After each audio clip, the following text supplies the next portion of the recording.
In the spring of 1941, inside the cavernous factory halls of Republic Aviation in Farmingdale, New York, a group of engineers stood over a machine so large and so heavy that many of them quietly wondered whether it could ever leave the ground. The prototype was called the XP-47B, and at first glance it looked less like a fighter and more like an armored bank vault with wings. It weighed over 7 tons fully loaded, nearly twice as much as the P-40s and Spitfires then fighting in Europe. And at its nose sat a monstrous Pratt & Whitney R2800 Double Wasp, an 18-cylinder radial engine so powerful it required a 12-foot propeller just to convert its torque into useful thrust. Test pilot Gilmore C. Smith walked around the prototype on the morning of its first high-speed run, tapping the armor plates that lined the cockpit tub, the bullet-resistant windscreen, and the thick firewall surrounding the engine. "Feels like I'm flying a safe," he muttered. But there was admiration in his voice. He knew this machine wasn't built for elegance, it was built to survive. When the Double Wasp erupted to life for the first time, the entire hangar vibrated. Mechanics stepped back as the propeller formed a shimmering disc, its roar drowning conversation and rattling metal tools. The XP-47B began to roll, gathering speed down the runway, its wheels digging into the tarmac as if resisting the idea of flight. And then, with a final surge, the massive aircraft lifted into the sky. 30 minutes later, Smith landed with a grin. "It flies," he said simply. The men around him cheered. The Air Corps had doubted Republic, had said no aircraft that heavy could dogfight, but the engineers had other ideas. The design philosophy behind the Thunderbolt was unlike any other fighter of the era. The United States Army Air Forces wanted a machine that could escort bombers deep into enemy territory, absorb punishment, deliver firepower, and bring its pilots home even when shot to pieces. To make that possible, Republic's engineers built the XP-47B like a tank. A 14mm steel plate protected the pilot's back. Additional armor surrounded the oil cooler and fuel pumps. The self-sealing fuel tanks, layered with vulcanized rubber, could be punctured by machine gun fire and still close themselves within minutes. Most importantly, the radial engine itself acted as a massive shield. Unlike liquid-cooled inline engines such as the Merlin, which could be killed by a single rifle bullet to the coolant system, the Double Wasp could lose cylinders and keep running. It was the perfect engine for a fighter expected to fly through flak and come out alive. Even in testing, the Thunderbolt showed hints of what it would become. When Smith cooked the prototype into a steep dive, the aircraft accelerated past 480 miles per hour, buffeting violently but holding together, even as the wings screamed in protest. Early test reports described her as sluggish in climb, magnificent in dive, superbly stable at high speed. Engineers refined the design through 1942, enlarging the turbocharger, lengthening the fuselage, and installing 8.50 caliber Browning M2 machine guns, 4 in each wing, the heaviest armament of any American fighter at the time. The improved version, the P-47C, rolled off the line in early 1943, soon followed by the even more formidable P-47D, which became the dominant model in Europe. But not everyone believed in the Thunderbolt at first. Newly assigned pilots in the States looked at the hulking aircraft and groaned. "She's a tractor with wings," one trainee said. They struggled with the long takeoff runs and heavy controls, cursing the airplane's sheer mass. Yet instructors insisted the weight was not a curse, but a promise. "The Jug will keep you alive," veterans said, using the nickname that would define the aircraft forever. "She may not dance like a Spitfire, but she'll get you home." Meanwhile, across the Atlantic, the air war over Europe was intensifying. The 8th Air Force was sending unescorted B-17s and B-24s deep into Germany, and the losses were brutal. What the bombers needed was a fighter that could go the distance, dive like a meteor, and take hits without becoming a fireball. The Thunderbolt was the answer, if it could reach the fight in time. In March 1943, the first shipment of P-47Cs arrived in England, assigned to the 56th Fighter Group, commanded by the tough, analytical Hub Zemke. Zemke studied the plane's strengths and weaknesses and devised a new tactic that would soon become legendary: use altitude and weight to dominate in the dive. "We cannot turn with the Bf-110 or the FW-190, he told his pilots, "so we won't. We will strike from above and leave before they know we were there." The P-47s needed long-range radios installed, and their turbochargers had to be recalibrated to avoid choking in the damp English climate. But once tuned, they began flying escort missions over the channel, climbing steadily to meet the German fighters. On April 15, 1943, the P-47 flew its first combat mission over Europe, a sweep over Caen. The pilots returned grinning, exhilarated by the power of their new machines. Within weeks, Zemke's men were patrolling as far east as the Rhine. The Thunderbolt was proving its worth. Then came the reports that stunned even the designers. Pilots were returning from missions with dozens, sometimes hundreds of bullet holes in the wings and cowling, caches from 20mm cannon shells, belts of 9.72mm rounds stitched across the fuselage. And yet, the plane still flew. A P-47D from the 78th Fighter Group returned in May 1943 with over 150 holes, an oil line severed, and half a cylinder missing, but the pilot survived. Zemke walked around the wrecked machine, running his hand across the torn metal. "That," he said, "is why we fly this airplane." By mid-1943, the Thunderbolt had earned its reputation: heavy, rugged, unstoppable. The men who flew it began to trust the armor more than they trusted luck. They learned that the Jug didn't care how many bullets it took. As long as the pilot kept his nerve, the machine would bring him home.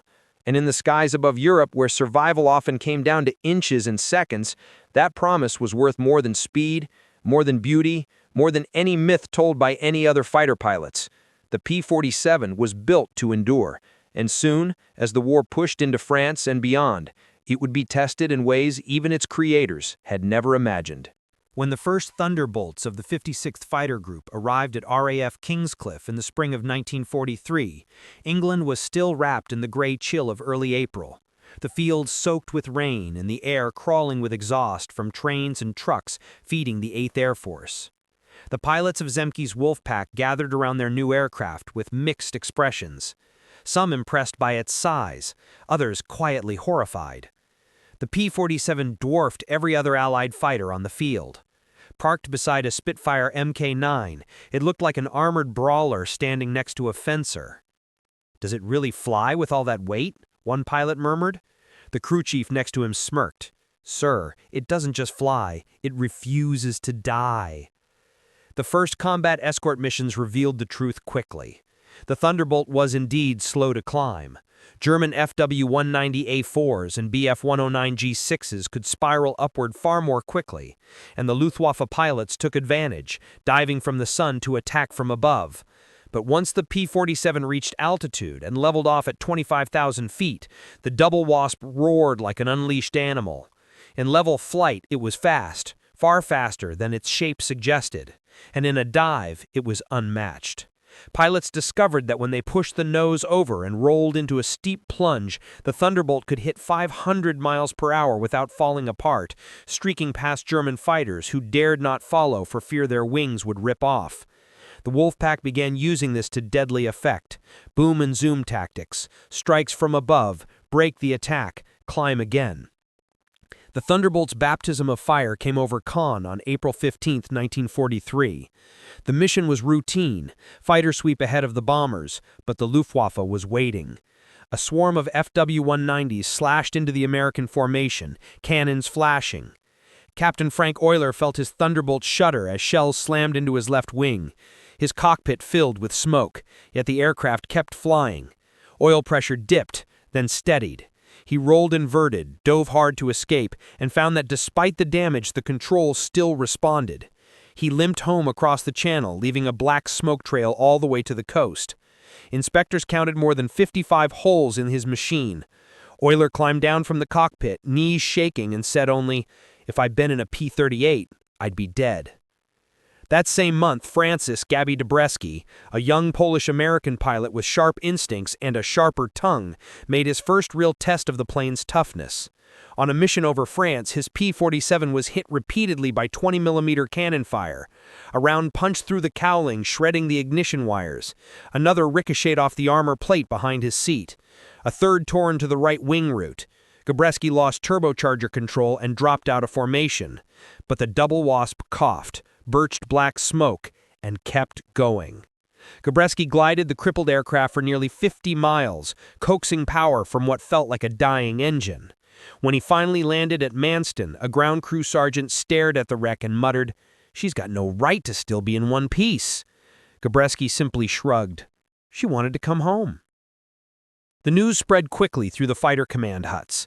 The P-47 was nearly impossible to kill.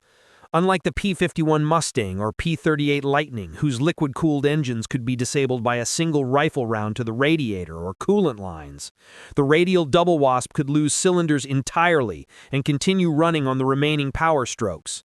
And the Thunderbolt's designers had placed every vital system — oil cooler, intercooler doors, fuel lines, battery, oxygen bottles — behind thick aluminum and armor plating. It was a fortress with wings. Pilots found themselves doing things they would never try in other planes. They flew lower, they stayed in flak longer, they pressed attacks deeper into Germany before peeling away. They learned that 7.92mm rounds from German MG-17 machine guns barely scratched the surface. Even 20mm Minengeschoss, the Luftwaffe's notorious high-explosive rounds, often detonated on the thick skin without penetrating the internal structure. A P-47 from the 4th Fighter Group returned after a sweep over Rouen with a 20mm shell lodged in the turbocharger duct, unexploded. The ground crew removed it with pliers. The pilot fainted when he saw it. By summer 1943, the Luftwaffe had taken notice. German pilots began referring to the Thunderbolt as Der Eisernen Hund, the Iron Dog, because it absorbed punishment like a chained beast refusing to die. One FW-190 pilot, captured after bailing out, reportedly said, "The big American fighter, we shoot and shoot, but it only smokes and keeps coming." Meanwhile, at Kingscliff and Halesworth, mechanics grew accustomed to sights that would astonish later generations. Thunderbolts landing with flaps missing, stabilizers sheared halfway off, cylinders blown apart, and holes large enough to fit a man's fist through the fuselage. In the maintenance diaries of the 56th FG, one entry from July 1943 reads, "Aircraft P-47D2-RE, tail 427893, returned with 104 confirmed bullet punctures, engine losing oil, pilot unharmed, aircraft repairable." Headquarters noted the pattern. The P-47 was suffering more hits than any other fighter, but losing fewer pilots. Colonel Hubzemke summarized the truth in one sentence: the design keeps them alive long enough to learn from their mistakes. By the fall of 1943, the pilots no longer joked about the Thunderbolt's size. They embraced it, they leaned on it, they trusted it. The weight that once felt like a burden now felt like a shield. In a sky where death often came from behind and without warning, the pilots of the 8th Air Force found comfort in the heavy armor wrapped around their fragile bodies. And as the bombers pushed deeper into Germany, the Thunderbolt was about to be tested in a new role, one that would turn the Jug from a tough escort fighter into the single most feared ground attack aircraft on the Western Front. By the summer of 1944, the war had changed, and so had the Thunderbolt. No longer just an escort fighter, the P-47 had become the blunt instrument of the Allied advance, a machine born to destroy trains, convoys, tanks, flak towers, and anything unlucky enough to move beneath its wings. After D-Day on June 6, 1944, Thunderbolt groups shifted from the airfields of England to temporary advanced landing grounds carved out of the French countryside. Pilots now lived in tents pitched beside fields of wheat and mud, engines rumbling before dawn as they launched into the smoke-filled skies over Normandy. With each mile the Allies pushed inland, the P-47s followed, hopping from one impromptu strip to another: A6 at Beausville, A8 at Picaville, A12 at Lignerolles, each little more than a dirt strip scraped flat by bulldozers. The work was brutal. Thunderbolt pilots flew 3, sometimes 4 ground attack sorties a day, diving at treetop height into clouds of dust, mud, and flak. Their targets were the broken arteries of the German retreat: armored columns moving through the hedgerows, trains chugging toward Caen, supply trucks rushing toward Falaise. And the Luftwaffe, now shrinking, made the ground even deadlier, because every German rifle, MG-42, and especially the 20mm flak Vierling 38 pointed skyward whenever a Thunderbolt swooped low. For most fighters, flying that low was suicide, but the P-47 was not most fighters.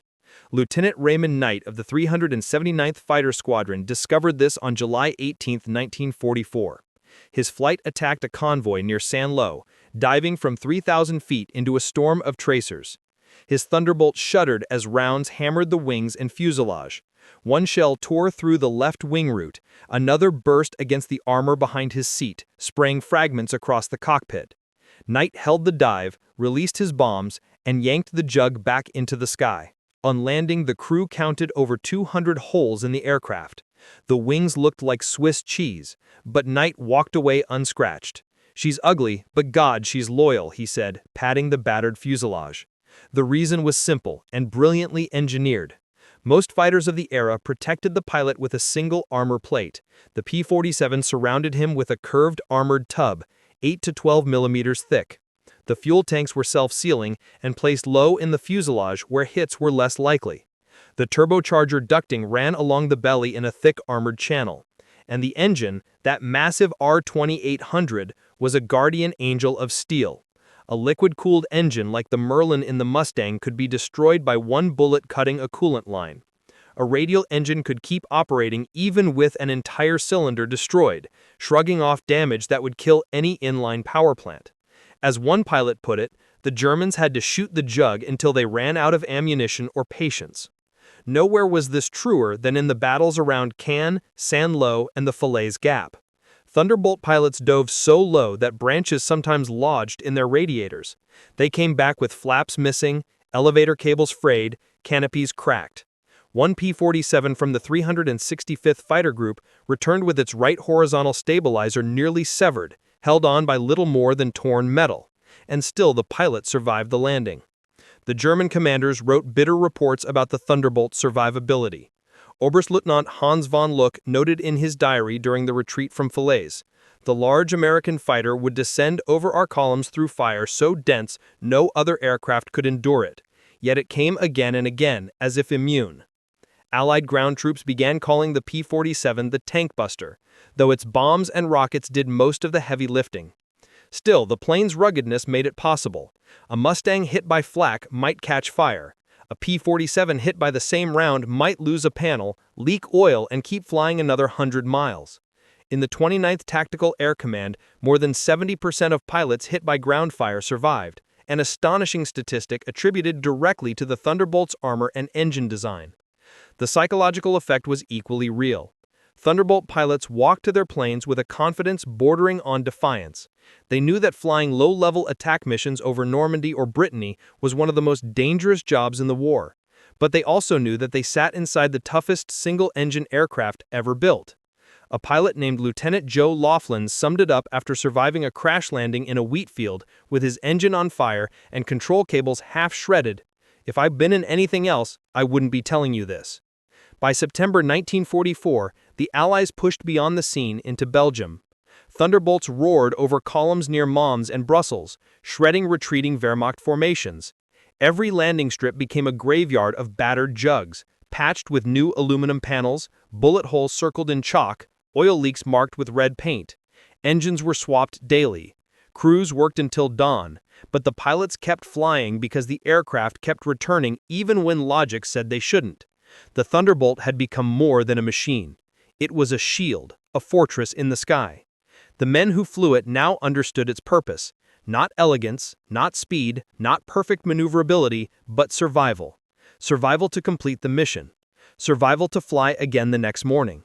Survival to see the war's end, and as the Allies prepared to cross into Germany, they knew they would need that shield more than ever, because the flak fields east of the Rhine were waiting, and the Thunderbolt was about to face the most intense anti-aircraft fire of the entire war. By the time autumn settled over Western Europe in late 1944, the Thunderbolt had become a familiar, dreaded presence in German skies.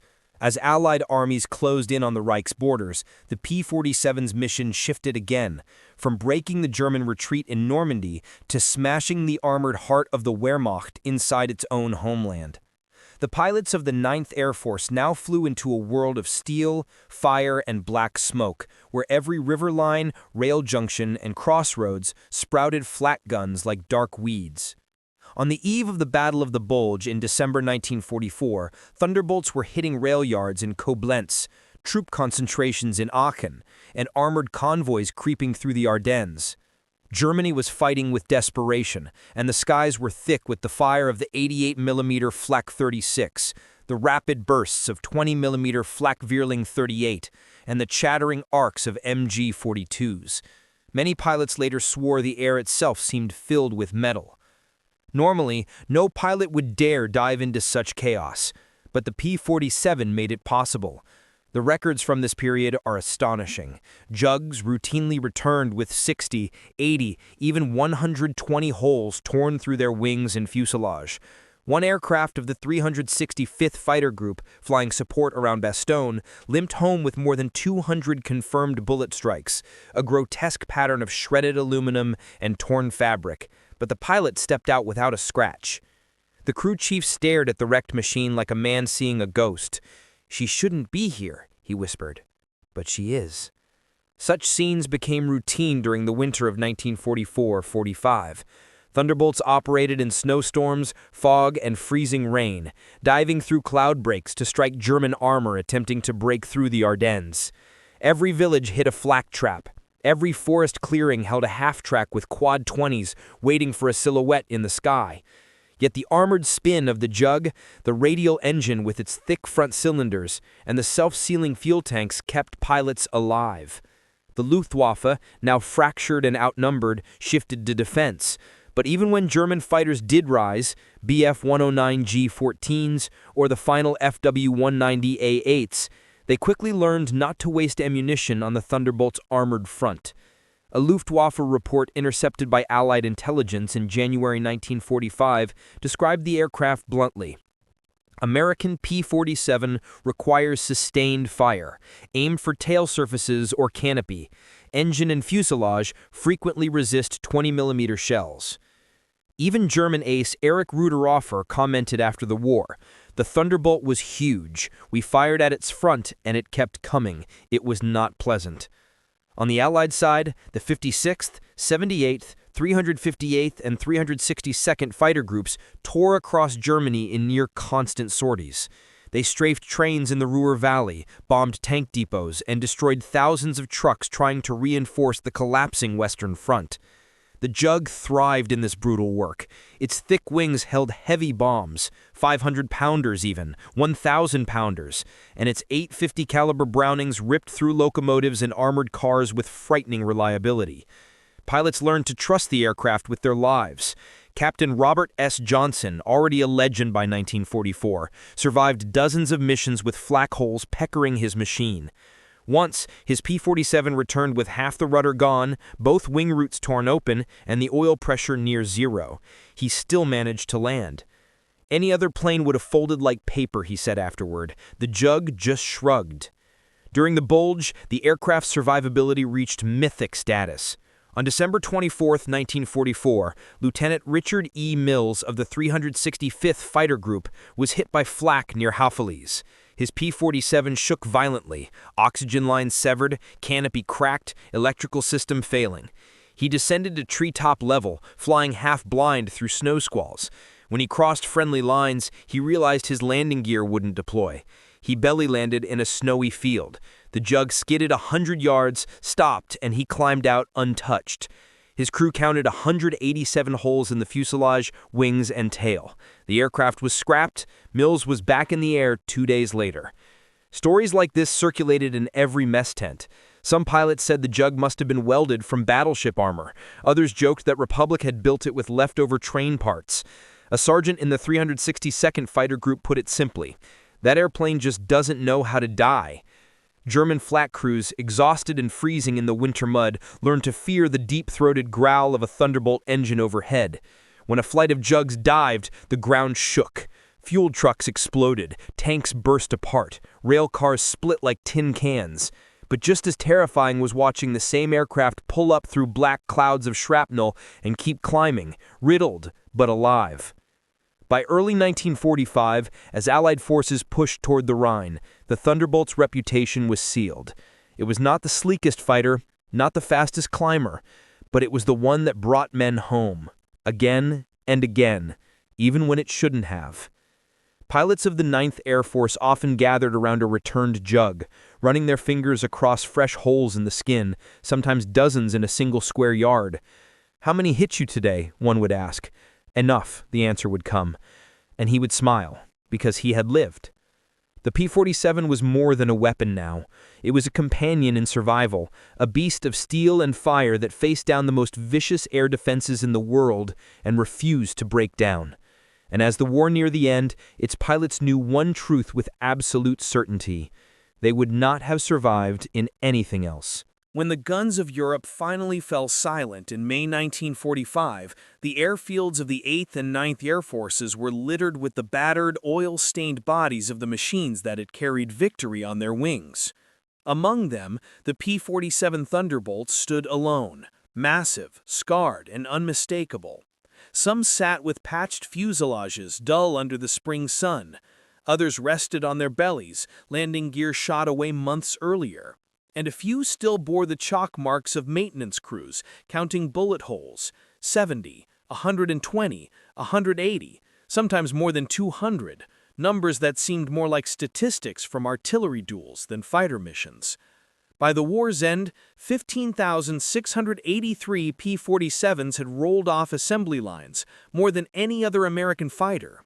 They had flown over 750,000 sorties, destroyed 86,000 ground targets, and earned a place as the single most effective fighter bomber of the European theater. But for the men who flew them, the Jugs' true legacy was measured not in bombs dropped or tanks destroyed, but in lives saved. Across Europe, letters began arriving at Republic Aviation's headquarters. Some were from young pilots still stationed in Germany. Others were from veterans just returned home, writing from porches and kitchen tables, still unfamiliar after years of war. All shared a single message: "I am alive because of your airplane."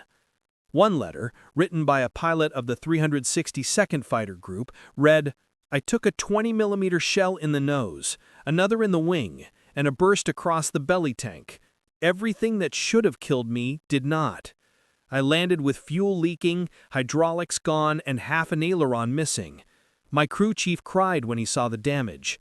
If I'd been in anything else, my parents would be receiving a different letter." Ground crews, too, recognized what the Thunderbolt had done. They had spent long nights welding torn metal, replacing shot-out cylinders, and hammering bent panels back into shape. They knew which aircraft came home riddled with holes, and which ones burned in the fields. They saw the difference between machines that folded under fire and machines that shrugged it off, and nothing shrugged like the Jug. One crew chief later wrote, "Working on a P-47 was like working on a battleship. Everything was overbuilt, everything was rugged, and everything mattered." Even decades later, veterans would gather at reunions and speak not first of victories, but of survivals.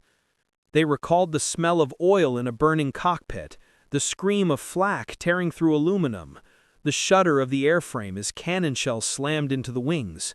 They remembered glancing at fuel gauges and feeling hope because the tank was self-sealing, watching oil pressure dip and rise again because the double wasp refused to quit, hearing the engine cough but never die, even with cylinders blown open. Stories accumulated like myths, but each one was true. One P-47 returned to base with 9 cylinders dead and the propeller locked at half pitch. Another came home with its turbo supercharger completely severed, the ducting hanging like broken ribs. A pilot from the 373rd Fighter Group limped 70 miles back to base with a 3-foot hole in the right wing and a missing flap. He later said, "I wasn't flying her, she was carrying me." After the war, the Thunderbolts served in the Air National Guard and in foreign air forces, from France to Brazil. But the jet age was coming, and by the early 1950s, the last Jugs were retired. Many were scrapped, flattened under hydraulic presses, or sold for scrap aluminum. Yet a few survived, restored, repainted, displayed in museums across America. Visitors today see the hulking fuselage and the massive radial engine and marvel that such a machine ever flew. But only those who know the stories understand what they are really looking at. Not a relic, not a curiosity, a miracle of engineering, one that protected thousands of young men in the most hostile skies on Earth. In the Smithsonian National Air and Space Museum, a preserved P-47D sits beneath soft light, its metal skin polished but still bearing faint scars. A small plaque beside it lists specifications, weight, horsepower, armament, but that dry list can never convey what the aircraft truly meant. To understand, you must stand close enough to see the thickness of the armor behind the cockpit. You must trace the lines of the engine cowling with your eyes and imagine it absorbing a storm of bullets meant for the man inside. You must picture what it looked like returning from a mission. Smoke trailing, panels flapping, holes punched clean through the wings, yet still alive, still flying, still bringing its pilot home. One of the last surviving Thunderbolt aces in an interview from the 1980s was asked how he remembered the aircraft. He paused for a long time, his eyes narrowing as if trying to see across the decades of distance. Then he said, "You don't remember a machine like that. You remember what it did. You remember climbing out after a mission, touching the skin, feeling the heat, and knowing it took everything they threw at you, and you're standing there because it refused to let you die." That is the Thunderbolt's legacy. Not just a record of kills or sorties, but a bond etched in steel and fire. A promise fulfilled again and again over France, Belgium, and Germany. A testament that in the most violent chapter of human history, survival could be engineered, courage could be reinforced, and a young man's life could depend on the stubborn, unbreakable heart of a machine built to endure the impossible.